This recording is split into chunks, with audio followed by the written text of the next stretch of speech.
High, welcome to Lena's life journal. এই কয়েকটা দিনে ২ মাসে মোটামুটি আমি এটুকু বুঝে গিয়েছি কোনোভাবেই আমি বোরিংভাবে আমার লাইফে একদমই পছন্দ করি না। যেমন এই সকালে হাঁটা হোক কিংবা এক্সারসাইজ, গান ছাড়া একেবারেই ইম্পসিবল। তারপরে সকালবেলা হাঁটার পরে দেখলাম আমাদের গাছের চালতাগুলো ম্যাক্সিমামই পোকা লেগে গেছে। তো এগুলো মোটামুটি গাছ থেকে পড়েই যাচ্ছিল, চাটনি খাওয়া হবে। আর সেই দিন ছিল রাস পূর্ণিমা। রাস পূর্ণিমার পূজা হচ্ছে আর আমি ওয়েট করে বসে আছি কখন পুজো শেষ হবে আর আমি এই প্রসাদটা খাবো। কারণ মিষ্টি খাওয়া তো এমনিতেই বাদ। প্রসাদ খাওয়ার নাম করে একটু মিষ্টি ভক্ষণ আর কি। তারপরে এই হেলদি স্যালাডসটা খেয়ে নিলাম আর এটা ছিল ভূমি আমলা, যেটা ফ্যাটি লিভারের জন্য ভীষণ ভীষণ ভালো। আর বাড়িতে ওইদিন হয়েছিল একটু হেলদি খাবার-দাবার, মানে এই চিলি বেকন।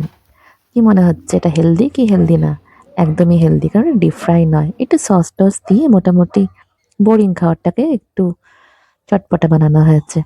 তারপরে গেলাম পুকুরে একটু মাছেদেরকে খাওয়াতে। কি আর খাওয়াবো, কিছু খুঁজে না পেয়ে ওদেরকে একটু মুড়ি খাওয়াচ্ছিলাম। মনে হচ্ছে ওরা কত খিদেতে আছে। দেখো কি সুন্দর খেলা করছে আর মুড়িগুলো টুকটুক করে খাচ্ছে। মাছেদেরকে লাঞ্চ করানোর পরে আমি চলে গেলাম আমার নিজের লাঞ্চ সারতে। আজকে লাঞ্চে ছিল লাল শাক ভাজা, শিমের তরকারি, ডাল, মাছের ঝাল আর টক দই। হ্যাঁ হ্যাঁ, ধনেপাতার চাটনিও কিন্তু ছিল। এই লাঞ্চ টাঞ্চ করার পর বিকেলবেলা যেমন আমার ছিল ব্ল্যাক কফি, যেটা খেতে আগে আমার একদমই ভালো লাগতো না, কিন্তু এখন আমার সয়ে গেছে মোটামুটি। শরীরের জন্য তো করতেই হবে।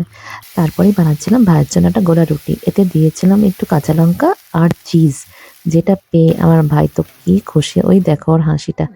তারপর একটু হাঁটাহাঁটি করার পর রাত্রিবেলা ডিনারে ছিল একটু টমেটো সেদ্ধ আর সবজি আর মাছ, একটু মুখ বদল আর কি।